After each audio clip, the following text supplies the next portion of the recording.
All right, we're live.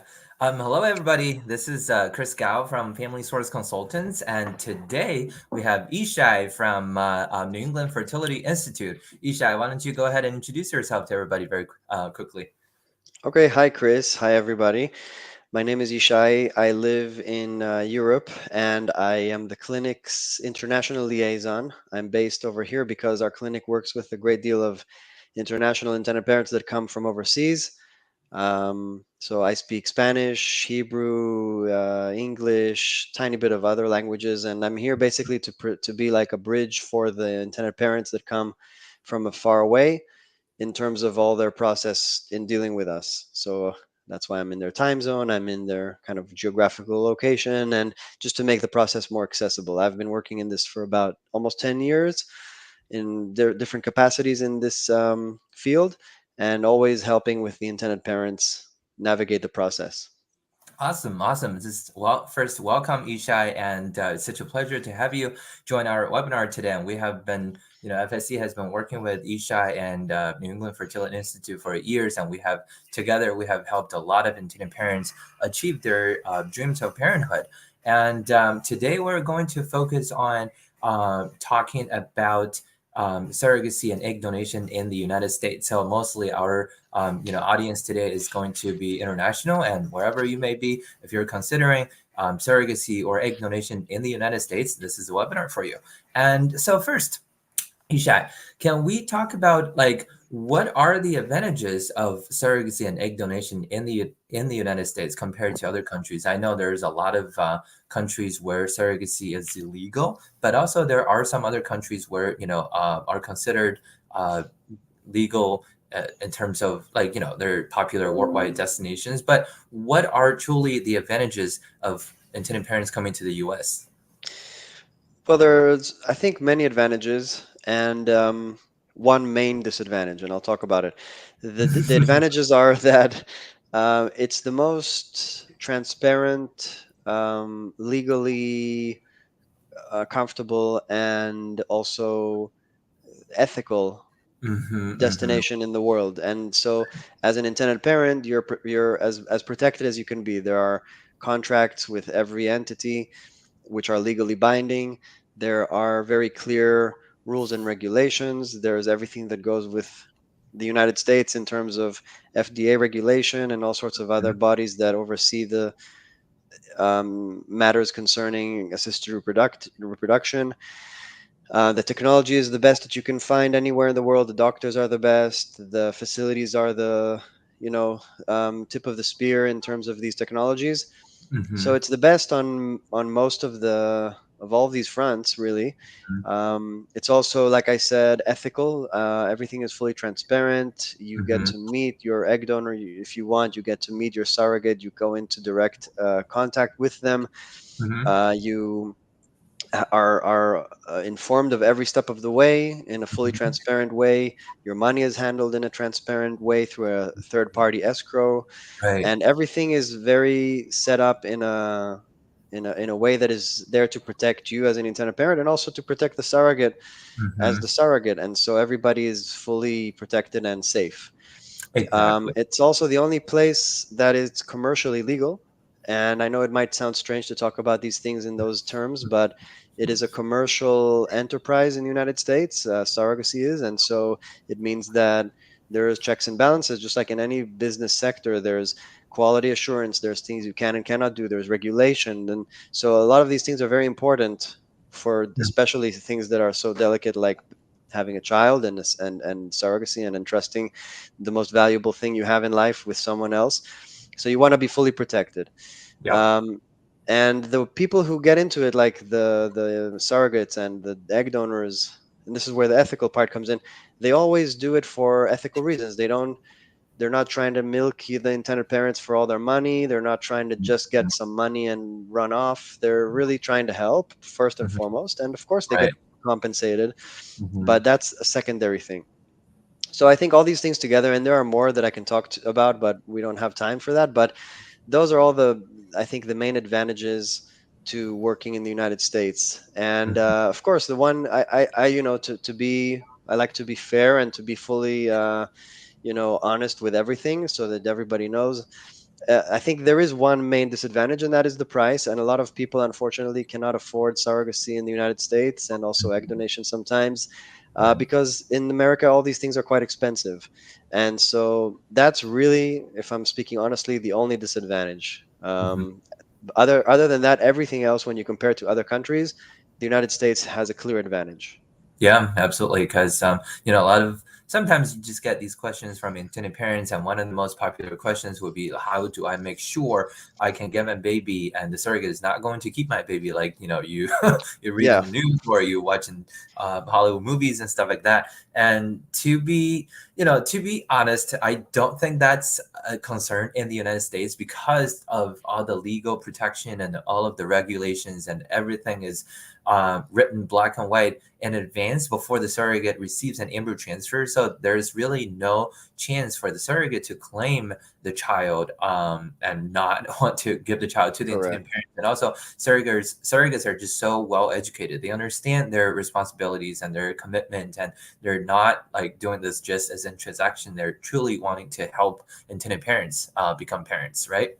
Correct. Everything is Okay. very clear. The intentions are very clear. And Yeah, there's also, legal things like pre-birth orders, which clearly state who's the parent, who isn't. exactly. And I'll just say an anecdote on that is that I've spoken with a lot of attorneys in the US who handle thousands of cases of gestational surrogacy from people from all over the world doing surrogacy in America.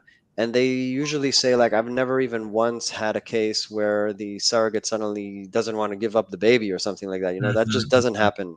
Just doesn't Exactly. happen in America. Yep, it pretty much only happens in Hollywood movies. Exactly. It happens on Netflix. All right, so next question.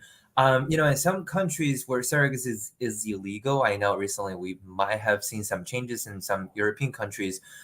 Is it legal for intended parents from those countries to come to the United States for surrogacy and bring their babies back home? Are there any legal concerns?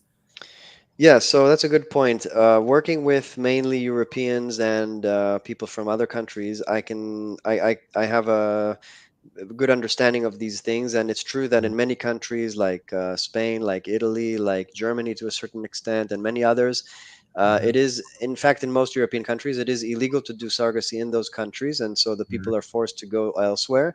And in mm-hmm, some countries where the legislation is quite extreme, like Italy and even Spain to some extent, it can even be dangerous to be open about doing this anywhere and coming back with the baby.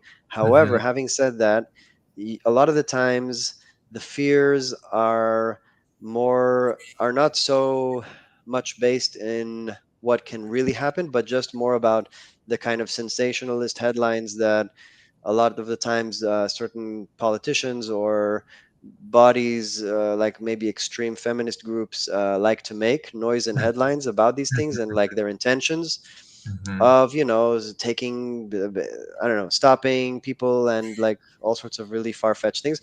In reality, over all these years and all these different changes of governments and political spectrum on all across the political spectrums, everything is always business as usual, bottom line. Like normally, I've never seen once where a country suddenly is completely out of bounds and you cannot simply just cannot do surrogacy in any other country if you're Okay. from wherever, I don't know, Italy, the Netherlands, or something. No, there's always a way, and I'm always in touch with a network of attorneys, highly Mm-hmm. specialized and highly experienced attorneys, and a lot of them you are very familiar with too at FSC because you work with so many internationals. And these people are always the first contact I will make for a new intended parent coming to me. I'll say, "So where are you from?" So, okay, you live in Germany. So first, before you do anything, talk to an attorney, and here's a good one that Mm-hmm. I can recommend, and so on, because it's important to understand the legal framework in your country and Yep. what are the steps you have to do when you come back home. Are Right. there going to be any potential problems? Are there things you have to keep in mind before you start your journey? Because the government right now in Italy is saying so ABC, and so, but in reality, it's nothing like nobody's ever separated from their child. Nobody goes to jail. Like, no, it works. People do it. The attorneys help. Okay, that's good. That's good. So, all the intended parents out there, doesn't matter where you are, doesn't matter what the, climate is, just be hopeful and there will be a way. for things to work out, you will become parents one day, and the first step is really to talk to an expert. If you're thinking about doing surrogacy in a foreign country that's not your own, talk to an attorney in your home country, and Ishai will be a great resource for you to talk to, and he'll be able to introduce you to attorneys in your country, and they can help you sort out the legal logistics. And there's always a way to go through surrogacy in a foreign country and successfully bring your baby back. We actually did just get a live question while we are talking. So someone was saying she's been trying to conceive for years, and may have to do surrogacy, and she's considering coming to the US for surrogacy. So her question is, how long does it take, especially if she were to retrieve her own eggs in the United States? How long would that take? How long does she have to stay in the United States Mm. for? So, with that question, why don't we talk about the surrogacy process? And we'll, for that live question, we'll definitely address it in just a second. What is the overall process for surrogacy? I know, it's complicated, and intended parents typically have to work with multiple parties. But can we just today go over what the timeline looks like and what the overall process is for international intended parents? Sure. In my experience, a typical process from start to finish, if you need to make embryos and then find a surrogate and do the whole pregnancy, is roughly about a year and a half. Mm-hmm. A little, could be a little less, could be a bit more, but it's roughly there. And it's 9 months is the pregnancy, and then Right. the other 9 months is to basically prepare everything for that, and maybe another month at the end. Yep. So this has got many stages and many different like mini processes inside it, but basically you start by with your IVF clinic you have to make your embryos, and so it's whether you're using your own genetic materials or Mm-hmm. whether you're using an egg donor or a sperm donor or both.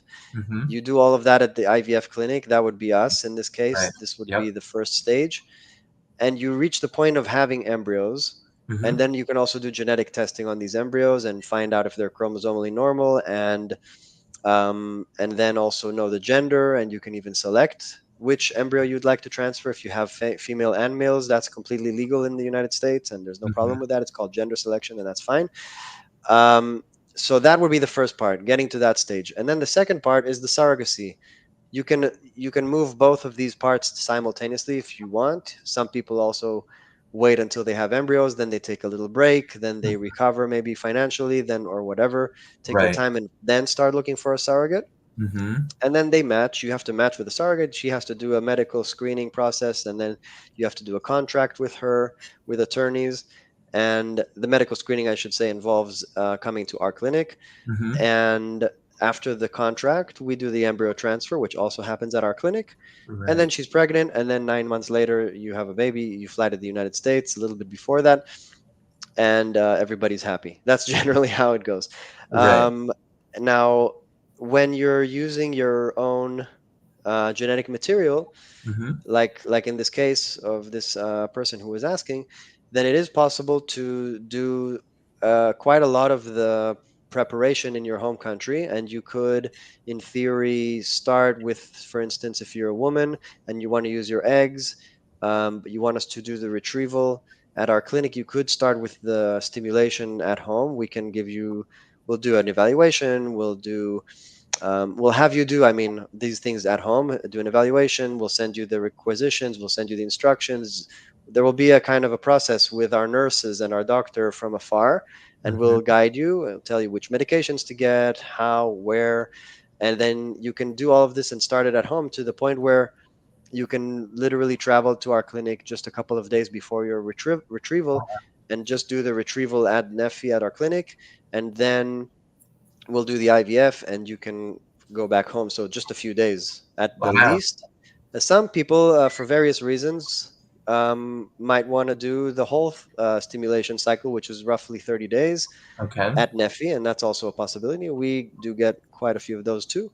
So it really depends. But we'll have a consultation with doctor at our clinic, Dr. Levy. He will review, will evaluate. It depends on where you are, how easy is it to get medications in that country, and all these other things. But we'll work with you to make that happen. I see. So, okay, so amazingly, it sounds like, for an say an intended mother who wants to produce eggs herself, and she could either start the egg retrieval process in her home country and then just come to the United States and come to Nephi for the retrieval process, which will probably only take a few days, or Correct. she could potentially come to the United States and stay with Netfi the entire egg retrieval cycle, which will be about 30 days. And it just depends on the situation, depends on the country, and depends on the doctor's order. Is that correct? Pretty much, yes. I see. Medication also is a factor. Sometimes it's not so easy to get medication in certain countries. Right. Sometimes sometimes, like, I have a case right now of a woman who is from Israel, but her doctor in Israel isn't really able to assist properly because she has a very specific case and she needs some specialization. So we're just doing the whole thing Mm-hmm. in at Nefi. So it could Got it. be all Got sorts it. of reasons. That's why we'll just review case by case. I see. I see. Well, so the short answer is it could be either a few days, it could be close to a month, but generally reach out to us, reach out to Ishai, to Nefi, have a consultation with the doctor, and the doctor will give you the options and figure out what's best in your case. Exactly. Okay, But it is possible. Yeah. right. Okay, so what about male intended parents? If for a male intended parent who is only going to produce sperm, what does that process look like? How long do they have to stay in the United States?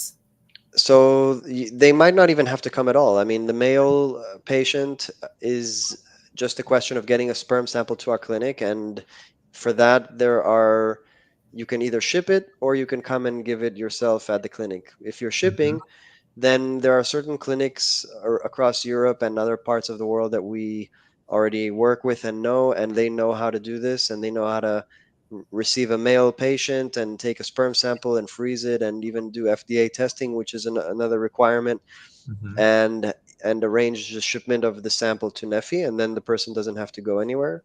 Hmm. It doesn't have to go to the United States, at least. Right. Maybe if you live in a country in Europe where there are no such facilities, then maybe you have to travel domestically within Europe, but you don't even have to necessarily come all the way to the US. However, it's a lot of the times quite convenient to just come over to the United States and do it. Our clinic is an hour from Manhattan, and usually you can just fly in, it's about an hour, and you can just we need to see you at the clinic for 2 hours. That's it, really. And Uh, so in theory you could do it just for those 2 hours, like come in the morning, leave hmm. in the afternoon. Most people tend to come, make maybe a weekend out of it and stay in New Right. York and then come Yeah. to visit the clinic on Monday or something and go back home. Got It's it. also kind of nice because you can see the clinic in person. Otherwise, Yeah. if you think about it, you might not ever really see the clinic Right. because your surrogate will be from somewhere Right. else, Hmm. not there. The delivery does not happen. We don't deliver babies. We just make them. Hmm. We put them in, but we don't Right. You deliver just get the them. surrogate Yeah, pregnant, but you don't actually deliver the baby. exactly. So it's nice to see the clinic, see the place, see the people, get to know. Yeah, so Got everybody's it. welcome to come visit. Okay. All right. That's fantastic. So, generally, two options for male intended parents. You could either come to the fertility center and spend 2 hours and make a weekend or make a vacation out of it, and produce your sperm sample and complete medical screening all in the office, or you could potentially complete everything in your home country and just ship it to Nefi, right? Correct. Okay, so we talked about these possibilities, but so throughout the surrogacy process, including embryo creation and embryo transfer, which medical steps have to be done in the United States versus like which medical steps are an option for intended parents to complete in their home country? Okay, so in terms of when you get started, we will Hmm. always want to do some basic evaluation first, and this Hmm. happens in the home country. So, for Okay, so instance, if evaluation there's yeah, home country. evaluation in home country. So, for Hmm. instance, males, we'll see semen analysis and Hmm. infectious disease blood work just to see that Hmm. everything's fine. Okay. With females, also some type of ovarian evaluation Hmm. and also blood work as well. Okay. So that can be done easily at home. And Okay. then producing the sample, we talked about that. Either you Hmm. come and do it there or you ship it. And then, of course, the IVF all happens at our clinic in the United Okay. States. So if it's an egg donor or if it's your own eggs and sperm, whatever the case, that all happens at our clinic. Mhm. We have the full medical facilities. We have highly functional and very advanced lab Okay.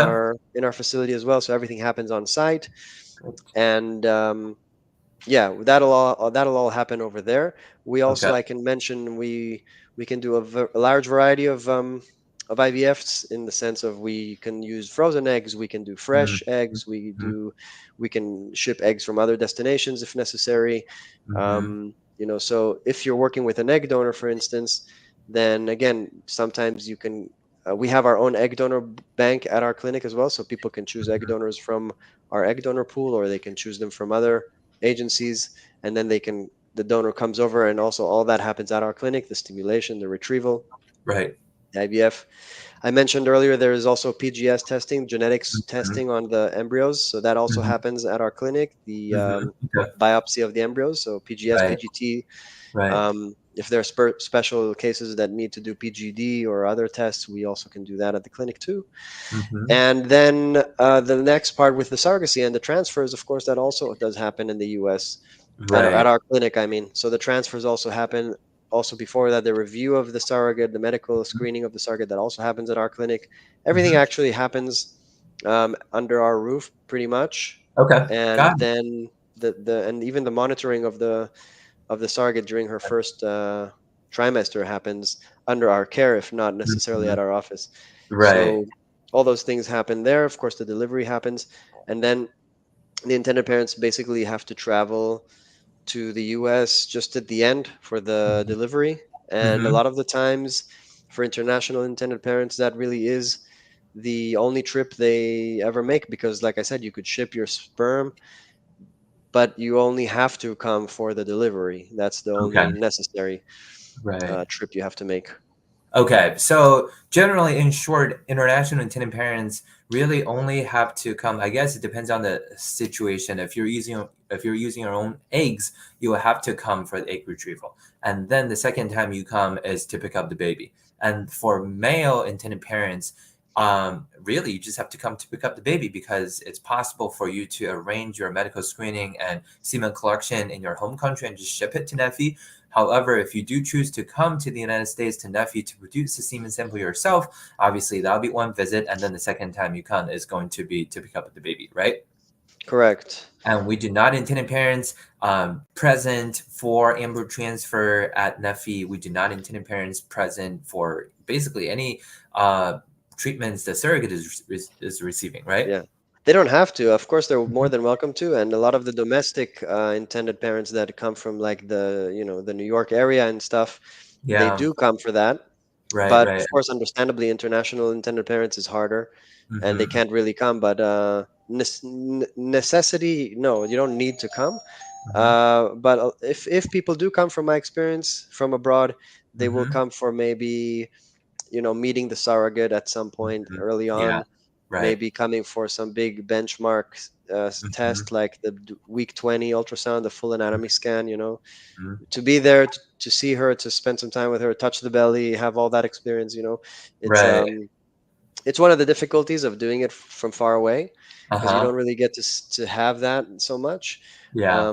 The surrogate updates you on WhatsApp and on emails and whatever, but yeah. So generally speaking, those will be the visits that people will make. Okay. Got it. Got it. And we did we did actually just get another live question. How long it takes for them to get the baby home usually? Like, people are asking how long it takes after the baby's born for intended parents to be able to bring the babies back. Well, this is something FSC also has a lot of experience with. And Isha, would you rather address that question or do you want me to answer that question?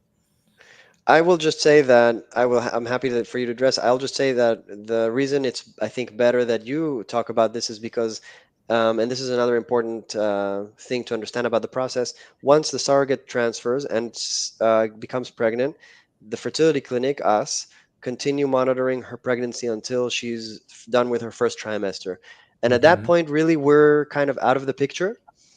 I'm always here and helping out and whatever you need, but Nephi as a clinic is done, and the rest of her pregnancy happens under the care of her own gynecologist wherever she lives, and that's where the Mm-hmm. delivery happens too. And so Mm-hmm. that's why you guys are more involved at that stage. We don't necessarily. Hmm. know always what's going on in the second and third trimesters unless someone Right. updates us. But yeah, I think it's probably, what is it, like a month usually, right? 5 weeks. Well, yeah. Well, first, I think that's a very, very accurate clarification of responsibilities. As a fertility center, your main role is to help intended parents create embryos and make sure the surrogate of their choice is medically a perfect candidate for them, and also to get the surrogate pregnant. And once the surrogate's pregnancy enters a stable stage, then the surrogate will be released to her own OB doctor and complete the rest of the pregnancy there, and go. She will go to a hospital for delivery from there. And FSC as agency, we will continue working with the surrogate throughout the pregnancy until after the baby is successfully and healthily born. So we usually tell intended parents, when it comes to spending time in the United States to bring the baby back, and we typically tell them to come to the US about 2 weeks or schedule their flight for 2 weeks prior to due date. But that obviously could change because you never know. Sometimes, you just never know when the baby decides to pop out the belly. Sometimes you might have Hmm. to change your flight last minute so you don't miss the delivery. But I would say if delivery is very important to you, you absolutely do not want to miss it. You would want to schedule your flight for 2 weeks prior to, and to the due date. And once the baby is born, depending on the state and depending on where the intended parents are from, I would say typically 3 to 6 weeks is enough time to process, the parenthood, the parentage, and the paperwork, and to get all of the legal documentation you need. However, for certain countries, intended parents from certain countries, they may have to work with a consulate to get additional paperwork to bring their babies back home. And if that's the case, it may take a little bit longer. But I would say for the most part, usually 3 to 6 weeks after the delivery of the baby is plenty of time for you to get everything in place and bring the baby home. So this is Yeah, generally our sounds about right experience. to me. And, Yeah, sounds right. Like that's my experience too with international mhm, people. They end up sometimes it could be as little as even 3 weeks total stay. mhm. Yeah, If they come right before the birth and things go quickly with all the exactly. different departments and bureaucracy. Yep. Sometimes it could be more like 6 weeks. Hmm. Generally, it's I think somewhere in there. Yeah. Yeah, absolutely. Okay, so I think this concludes our webinar today. And Ishai, is there anything else you would like to share with our audience? Any recommendations, any tips for international intended parents who are considering surrogacy, either with their own, eggs and sperm, or with a sperm donor or egg donor? Any last words? Yeah, sure. I think the main thing I want to say is that the secret with these processes is working with the right people. Now, of Mm, course, you can't just take my word for it because here I am, me and you talking, doing a webinar. But right. how do you know if you can trust me? Of course, but you do your research, of course, before you get started. You talk to people, you look for recommendations, you get a feel for it. Because Hmm. at the end, if you're entrusting your process with the right people, then you'll be fine. Because these processes always, there is no perfect process. There will always be something. Now, it doesn't have to be something serious. In fact, most of the times it's not. But something doesn't go to plan. Something changes in the time in the schedule. Some little things, bumps in the road, which are normal. Right. Right. And so, if you're being well taken care of and well supported, that helps you sleep well at night, being so far away. And Yeah. that's what's most important. And so, at NEFI and FSC, we very much try to operate as a one-stop shop and really try to help you take care of everything you need, whether Hmm. it's things that also come outside of the scope of our clinic. If you need recommendations of people, of places, of things, of what do I do then, what do I do here, what do I do, so you just we'll help you with all that because we have all this experience. We're a very experienced clinic. FSC is a highly experienced agency, many years. The owner of FSC and our medical director go back many years in this business, and that's very important. That experience is at the end of the day there to help you make this smooth and as stress free as possible because it's never an easy process usually. So Yeah. that's kind of what I wanted to say, that you'll be in Mhm. good hands. Okay, awesome. Yeah, thank you again, Ishai, for joining us today, and thank you everyone who watched our live webinar today. And if you missed any part of it, the webinar will be recorded and uploaded to our website, FamilySourceConsultants.com. And if you do have any follow-up questions or any questions that we didn't get to address today, please feel free to reach out to us, Family Source Consultants, or New England Fertility Institute, where Nephi works. Where Ishai works. And thank you again, Absolutely. everybody, and we'll see you next time. All Thank right, you, and bye-bye. thank you very much, Chris, for this opportunity. Bye, everyone. Bye, everybody.